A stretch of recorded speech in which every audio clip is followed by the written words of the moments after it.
Hello बच्चों। आज हम आपके 10th स्टैंडर्ड के साइंस पार्ट 1 के फर्स्ट चैप्टर को स्टडी करेंगे, जिस चैप्टर का नाम है ग्रेविटेशन। ठीक है। तो ग्रेविटेशन चैप्टर पढ़ने से पहले सबसे पहले हमें देखना होगा कि फोर्स क्या होता है और मोशन क्या होता है। ठीक है। तो फोर्स का मतलब क्या होता है?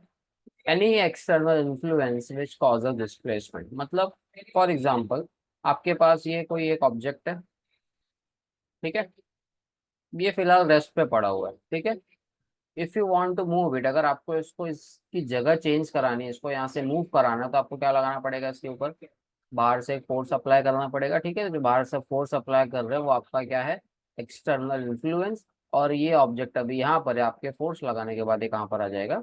यहाँ पर आ जाएगा। ठीक है। तो इसने अपनी जगह चेंज कर ली, इसका मतलब इसके अंदर क्या आ गया? डिस्प्लेसमेंट। ओके। अब मोशन क्या होता है? मोशन का मतलब होता है change of state with respect to surrounding. मतलब आपके स्टेट में चेंज होना। स्टेट में चेंज होना मतलब क्या होता है? जैसे कि ये ऑब्जेक्ट था। ठीक है। ये ऑब्जेक्ट फिलहाल स्टेशनरी पोजीशन में कोई मूवमेंट नहीं कर रहा। ठीक है। ये आपको कैसे पता चल रहा है? बिकॉज इस ऑब्जेक्ट को आप देख रहे हो। तो आपके अकॉर्डिंग ये ऑब्जेक्ट फिलहाल कोई भी मूवमेंट नहीं कर रहा है। ठीक है। तो इस ऑब्जेक्ट के लिए सराउंडिंग कौन हो गया? आप। आपने इसके ऊपर फोर्स लगाया, इसने अपना प्लेस चेंज करके कहाँ से? यहाँ से सीधा यहाँ पर आ गया। ठीक है। मतलब इसने अपनी पोजीशन को चेंज कर लिया, इसने अपने स्टेट को चेंज कर लिया। पहले ये मूवमेंट ही नहीं कर रहा था, उसके बाद इसने मूवमेंट करना शुरू किया और यहाँ पर आके रुक गया। इसी को हम क्या बोलते हैं? मोशन बोलते हैं। ठीक है। अब देखो कि ग्रेविटेशन एक्चुअल में क्या है। ठीक है। अब ग्रेविटेशन का मतलब होता है अट्रैक्शन बिटवीन टू बॉडीज। इसका मतलब क्या है कि कोई भी दो ऑब्जेक्ट हैं, वो दोनों ऑब्जेक्ट एक दूसरे को अपनी तरफ क्या करते हैं? अट्रैक्ट करते हैं। ठीक है। अब कौन कितना ज्यादा अट्रैक्ट करेगा, किसके ऊपर डिपेंड करेगा? उस ऑब्जेक्ट के मास के ऊपर। ठीक है। जैसे कि आपके पास एप्पल वाली जो स्टोरी है न्यूटन जी की। ठीक है। सबको पता है कि न्यूटन जी मस्त एप्पल के पेड़ के नीचे बैठे थे और ऊपर से एप्पल गिर गया। अब जैसे एप्पल गिर गया, वो सोच रहे हैं कि एप्पल नीचे ही क्यों गिरा, ऊपर भी जा सकता था या साइड में गिर सकता था। ठीक है। तो इससे हमें क्या समझ में आ रहा है कि जो आपका अर्थ है, अर्थ, और ये जो एप्पल है, ये दोनों ही एक दूसरे को अट्रैक्ट करने का ट्राई कर रहे हैं। ठीक है। बट जो अर्थ है उसने एप्पल को अपनी तरफ अट्रैक्ट कर लिया, बिकॉज जो अर्थ का मास होता है वो क्या है? बहुत ज्यादा। ऐसा नहीं है एप्पल अर्थ को अट्रैक्ट नहीं कर रहा है, एप्पल भी अर्थ को अट्रैक्ट करने का ट्राई कर रहा है। बट एप्पल का mass as compare to earth बहुत ज्यादा कम होने की वजह से ये उस अर्थ को अट्रैक्ट नहीं कर पाता। ठीक है। अब जो ग्रेविटेशन फोर्स है वो सबसे वीकेस्ट फोर्स है। ओके। अब वीकेस्ट फोर्स है कैसे पता चला? जैसे कि फॉर एग्जांपल, आप इस सरफेस पे खड़े हो। ठीक है। ये मान लो हमारे पास है राजू नाम का कोई तो बंदा है, ये भी सरफेस पे खड़ा है। ओके। अब ये सरफेस पे खड़ा है, मतलब अर्थ के सरफेस पे खड़ा है, इसका रीजन क्या है? ग्रेविटी। ओके। अर्थ की ग्रेविटी या फिर अर्थ का जो ग्रेविटेशन है वो। तो भी अगर मैं राजू को बोलूँ कि बेटा एक काम कर, ऑन द स्पॉट जंप कर, तो राजू ऊपर जाएगा और कुछ टाइम बाद वापस नीचे आ जाएगा। मतलब क्या? ऊपर तो आप चले गए बट नीचे आने का रीजन क्या? ग्रेविटी। ओके। अब अगर ये फोर्स एकदम ज्यादा स्ट्रांग होता तो क्या राजू ऊपर लिफ्ट कर पाता अपने आप को? नहीं। इसीलिए हम लोग बोलते हैं कि जो ग्रेविटी है वो क्या है? वीकेस्ट फोर्स है। ओके। आई होप सो यहाँ तक आपको क्लियर होगा। अब हम देखते हैं टाइप्स ऑफ मोशन। ओके। अब टाइप्स ऑफ मोशन आपने 6 से 7 स्टैंडर्ड में बहुत सारे टाइप्स ऑफ मोशन पढ़ेंगे। Oscillatory, rotational, uniform, non uniform, periodic, circular, linear. ठीक है। अब ऑसिलेटरी का मतलब क्या होता है? जो ऑसिलेशंस करते हैं, जो इस तरीके से मूवमेंट करते हैं। ठीक है। रोटेशन का मतलब क्या? रोटेट होते हुए आगे जाना। फॉर एग्जाम्पल, कोई भी सर्कुलर ऑब्जेक्ट, जो क्या बॉल ले लो, बॉल को आपने जमीन पे छोड़ दिया तो रोटेशन करते हुए आगे जाता है। यूनिफॉर्म मोशन का मतलब क्या होता है? जिसमें स्पीड या वेलोसिटी कांस्टेंट होती है। नॉन यूनिफॉर्म का मतलब स्पीड वेलोसिटी कांस्टेंट नहीं है। पीरियोडिक का मतलब क्या होता है? एक ऐसा मोशन जो एक स्पेसिफिक इंटरवल के बाद क्या होता है? रिपीट होता है। सर्कुलर का मतलब क्या? सर्कल के सरकमफेरेंस पे होने वाला मोशन। और लीनियर मतलब क्या? एक लाइन में होने वाला मोशन। ठीक है। तो फिलहाल हमें पढ़ना है सर्कुलर मोशन। क्या पढ़ना है? Circular motion. ओके। अब सर्कुलर मोशन क्या है? सर्कुलर मोशन का मतलब क्या होता है? Motion along the circumference of circle. इसको ध्यान में रखना। ऐसा मोशन जो सर्कल के कहाँ पर होता है? सरकमफेरेंस पे होता है। जैसे फॉर एग्जांपल कि अगर हमारे पास अभी कोई सर्कल हो, जैसे कि ये सर्कल है हमारे पास, ठीक है। तो इसके सरकमफेरेंस पे जो मोशन होगा उसी को हम क्या बोलेंगे? Circular motion. ओके। अब जैसे अब इस डायग्राम में आप देखो ध्यान से, ये बच्चे ने क्या किया है? एक स्ट्रिंग लिए, धागा लिया, धागे से कोई तो एक बॉल या ऑब्जेक्ट, पत्थर वगैरह कुछ तो बांध लिया और इसको गोल गोल घुमा रहा है।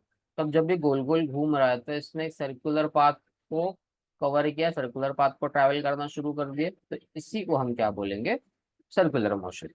ठीक है। अब ये जो सर्कुलर मोशन है, इस सर्कुलर मोशन पे एक फोर्स लगता है, जिस फोर्स का नाम है सेंट्रीपिटल फोर्स। ठीक है। अब इस फोर्स की डेफिनेशन क्या है? A force acts on any object moving along a circle and it is directed toward the centre of circle. This is called the centripetal force. Centripetal force का मतलब होता है सेंटर सीकिंग, मतलब जो centre को ढूंढ रहा हो। ठीक है। या फिर object tries to go towards the centre of circle because of this force. इस फोर्स में क्या होता है कि जो आपका ऑब्जेक्ट है वो ट्राई करता है सेंटर की तरफ आने। ठीक है। अब सेंटर की तरफ आना है मतलब क्या? अब ये जो मोशन इसके अंदर हो रहा है, फॉर एग्जांपल इस डायरेक्शन में कोई तो ऑब्जेक्ट रोटेट कर रहा है, ठीक है, तो इस पे जो फोर्स लग रहा है, फोर्स कहाँ पे आ रहा है? सेंटर की वजह से। ठीक है, सेंटर की वजह से आ रहा है। इसकी वजह से यहाँ पर जो भी ऑब्जेक्ट होगा वो क्या ट्राई करेगा कि मैं कहाँ पर आ जाऊँ? सेंटर की तरफ आ जाऊँ। ठीक है। बट जब भी ये सर्कुलर मोशन होता है तो सेंट्रीपिटल फोर्स के साथ साथ सेंट्रीफ्यूगल फोर्स भी काम करता है। ठीक है। जैसे अब इसका एक वेल नोन एग्जांपल है, हम सब ने ये वाला गाना सुना है, पुष्पा जी वाला, पुष्पा राज वाला गाना सबको पता है। ठीक है। जिसमें वो चाय वाला स्टेप है, चाय वाले स्टेप में पुष्पा जी क्या कर रहे हैं?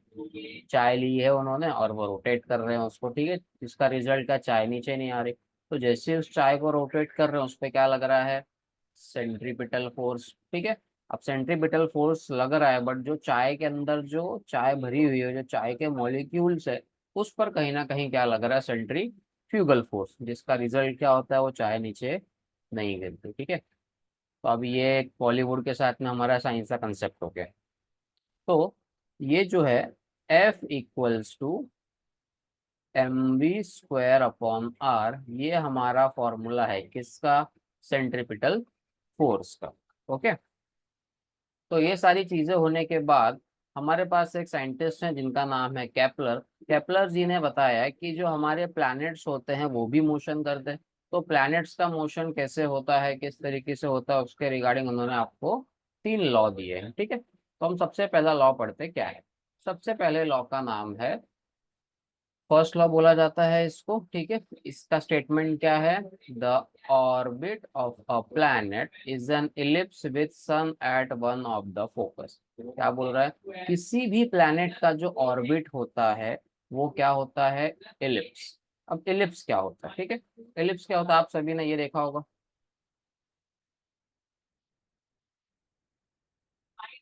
ये सब में देखा है। इसको हम लोग क्या बोलते हैं? इसको हम लोग बोलते हैं क्या? कोन। ठीक है। अगर मैं इस कोन को इस तरीके से सेक्शन में कट कर दूं तो मुझे कुछ इस तरीके का एक फिगर मिलेगा। ठीक है। तो ये जो फिगर है, इसी फिगर को हम क्या बोलते हैं? एलिप्स। ठीक है। एलिप्स की प्रॉपर्टी क्या होती है? एलिप्स के पास दो सेंटर होते हैं। अब इसको परफॉर्म करने के लिए एक छोटा सा प्रैक्टिकल है कि आप क्या कर सकते हो, किसी वुडन बोर्ड पे ऐसी 2 पिन लगा लो और इसके आसपास धागा बांध दो, और जब पेंसिल लेके आप उसको ड्रॉ करना शुरू करोगे तो आपको कुछ इस तरीके का फिगर मिलता है। ठीक है। अब एक्चुअल में फिगर कैसा होता है मैं आपको ड्रॉ करके दिखाता हूँ, जरा 1 मिनट रुक जाओ। कुछ इस तरीके की फिगर आपको मिलेगी, इस तरीके की। ठीक है। तो ये आपका क्या हो गया? एलिप्स। ओके। अब एलिप्स की प्रॉपर्टी क्या? एलिप्स के अंदर होते हैं 2 सेंटर। तो इन्होंने क्या बताया आपको? फर्स्ट लॉ के अकॉर्डिंग कि जितने भी हमारे सोलार सिस्टम में प्लैनेट है, ये सारे प्लैनेट की जो ऑर्बिट है वो क्या है? एलिप्स है, और उस एलिप्स में के जो दो सेंटर होते हैं, उन दोनों सेंटर में से किसी एक सेंटर पे आपको कौन मिलेगा? आपका सन, मतलब सूरज चाचू आपको वहां पर मिल जाएंगे। ये हो गया आपका फर्स्ट लॉ। सेकेंड लॉ क्या बोलता है? The line joining the planet and the sun sweeps equal area in equal interval of time.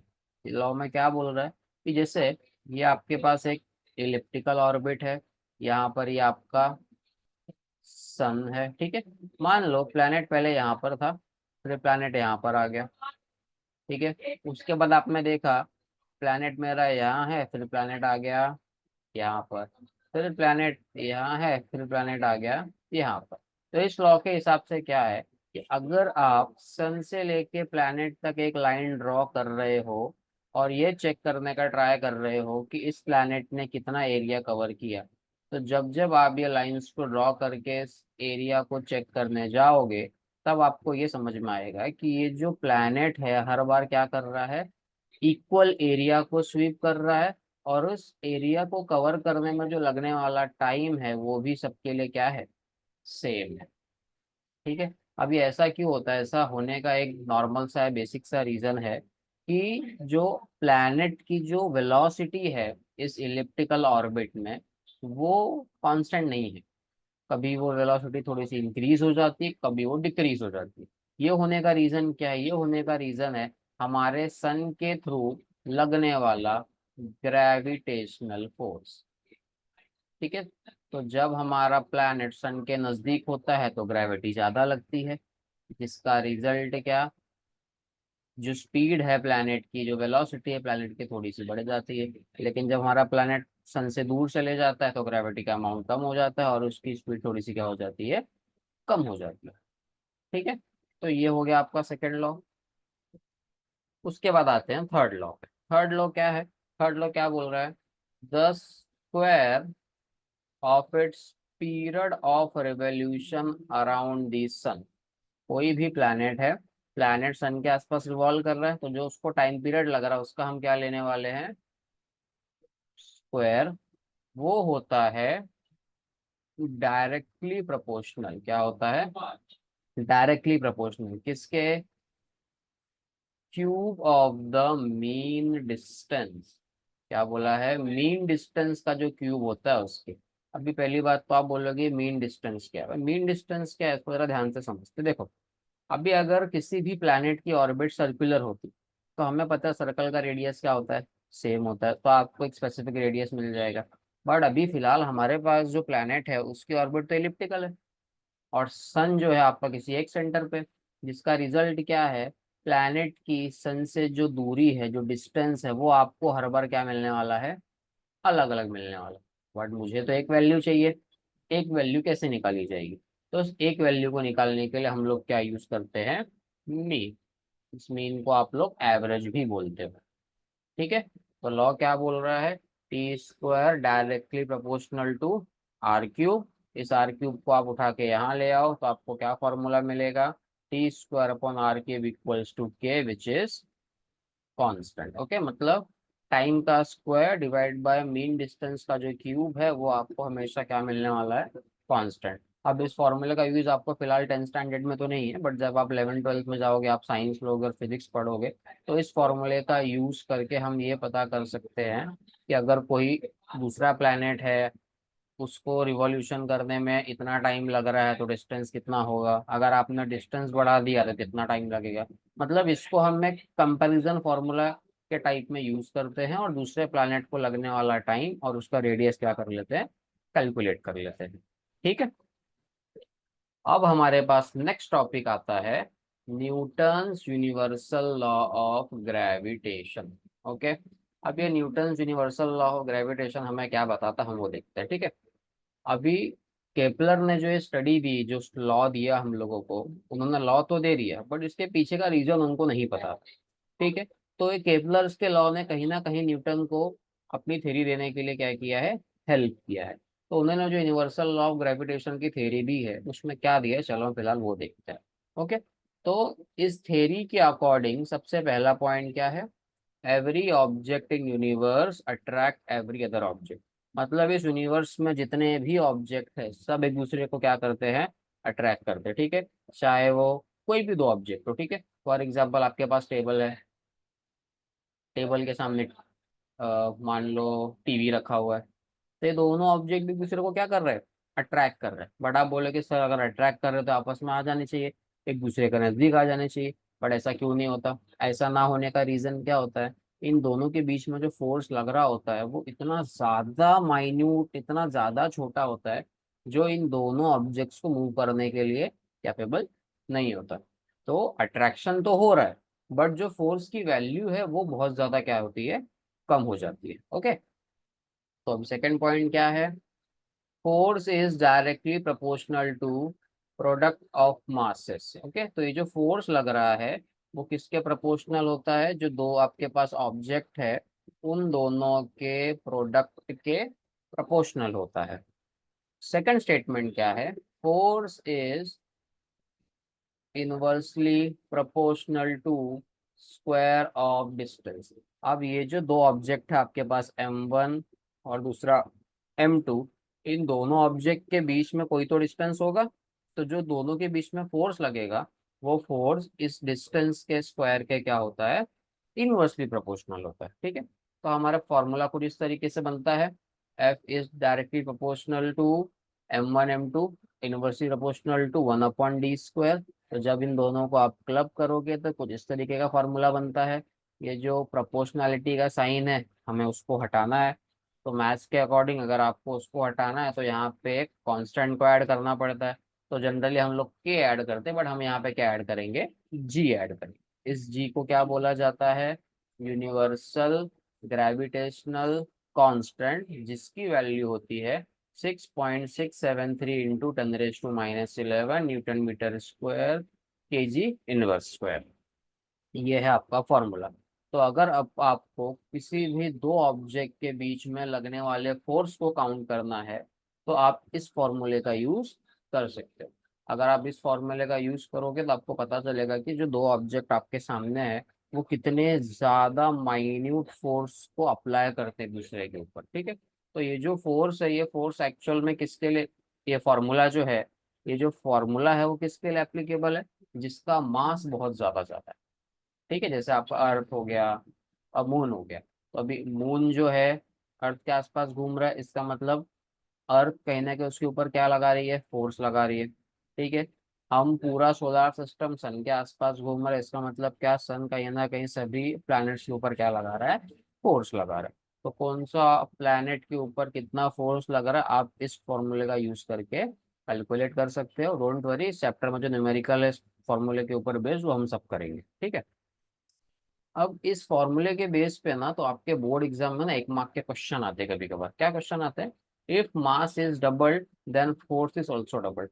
आपको बोला जाता है कि जो अगर आपका मास है ऑब्जेक्ट का, अगर उसको मैंने डबल कर दिया तो फोर्स पे क्या इम्पैक्ट पड़ेगा। तो इस फॉर्मूले को जरा ध्यान से देखो। अगर मैंने मास को 2 टाइम्स कर दिया तो सीधी सी बात है यहाँ पे आगे 2 आ जाएगा, बट बाकी का ये जो फॉर्मूला है, ये फॉर्मूला तो स्टैंडर्ड फॉर्मूला है। तो मैं क्या बोल सकता हूँ, अगर आपने मास को 2 टाइम्स इंक्रीज कर दिया तो फोर्स भी कितने टाइम इंक्रीज हो जाएगा, 2 टाइम इंक्रीज हो जाएगा। बट अगर आपने डिस्टेंस को डबल किया तो जो फोर्स होता है वो 4 के फैक्टर से क्या हो जाएगा, डिक्रीज हो जाएगा। बिकॉज डिस्टेंस और फोर्स के बीच में रिलेशन कैसा है, इनवर्स का, ठीक है। तो ये डिनोमिनेटर में जिसका रिजल्ट क्या होगा, ये आपके फोर्स को 4 के फैक्टर से क्या कर देगा, कम कर देगा। मैंने यहाँ पे आर यूज किया, ऊपर डी यूज किया, दोनों का मतलब लगभग सेम ही है। अलग अलग बुक्स में आपको अलग अलग चीजें मिलेंगी। ओके। तो अब हम ये चेक करते हैं कि न्यूटन के इस लॉ को डिराइव करने के पीछे केपलर के लॉ का क्या हाथ है। मतलब केपलर का लॉ और न्यूटन का लॉ दोनों एक दूसरे से कनेक्टेड है या नहीं, हम वो एक बार चेक कर लेते हैं, ठीक है। तो इसके लिए हमें स्टडी करना है इनवर्स स्क्वायर लॉ। तो हम अज्यूम करते हैं कि हमारे पास एक ऑब्जेक्ट है जो क्या परफॉर्म कर रहा है, सर्कुलर मोशन परफॉर्म कर रहा है, ठीक है। अब जब ये सर्कुलर मोशन परफॉर्म कर रहा है देन डेफिनेटली क्या होगा, ये इसके ऊपर फोर्स लग रहा होगा। तो कौन सा फोर्स लग रहा होगा इसके ऊपर, सेंट्रीपिटल फोर्स लग रहा होगा। ओके। तो सेंट्रीपिटल फोर्स का फॉर्मूला है हमारे पास F equals to mv² upon r. Okay. अब ये जो ऑब्जेक्ट है ये सर्कुलर मोशन कर रहा है, ठीक है। अब अगर ये सर्कुलर मोशन कर रहा है तो सीधी सी बात है इसके पास कोई तो वेलोसिटी होगी। अब वेलोसिटी का फॉर्मूला क्या होता है, डिस्टेंस अपॉन टाइम। ओके। तो अब डिस्टेंस कहाँ से निकालोगे, डिस्टेंस निकालने के लिए क्या, मोशन कौन सा है, सर्कुलर।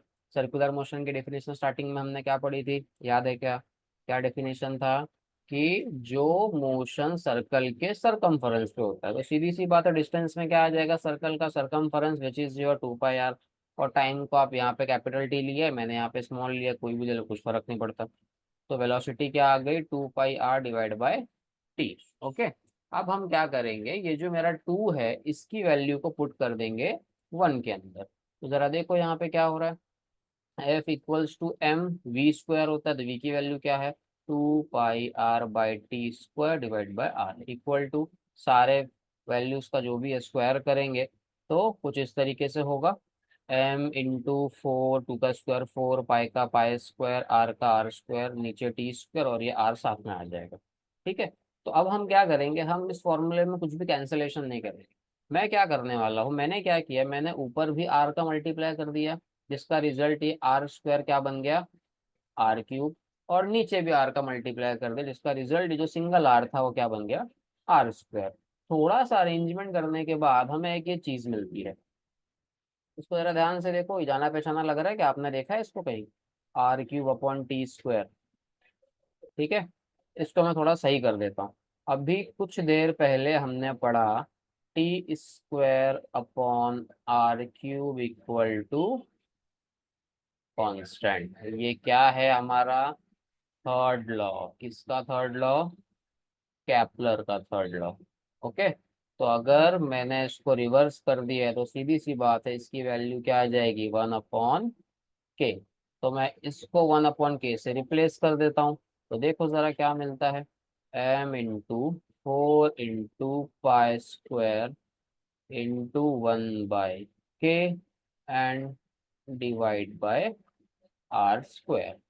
अब जरा एक चीज सब लोग ध्यान से देखो, क्या देखेंगे ध्यान से, मास क्या होगा, कांस्टेंट, बिकॉज मास चेंज नहीं होता। 4 ऑलरेडी क्या है कांस्टेंट, पाई भी ऑलरेडी क्या है कांस्टेंट, और ये वैल्यू भी क्या है कांस्टेंट। तो ये सारे कांस्टेंट अगर यहाँ पर प्रेजेंट है तो मैं इन कांस्टेंट को हटा कर यहाँ पे प्रोपोर्शनैलिटी का साइन लगा सकता हूँ। ओके। तो प्रोपोर्शनैलिटी का साइन लगाने के बाद कुछ इस तरीके से आपको ये चीज मिलती है। ओके।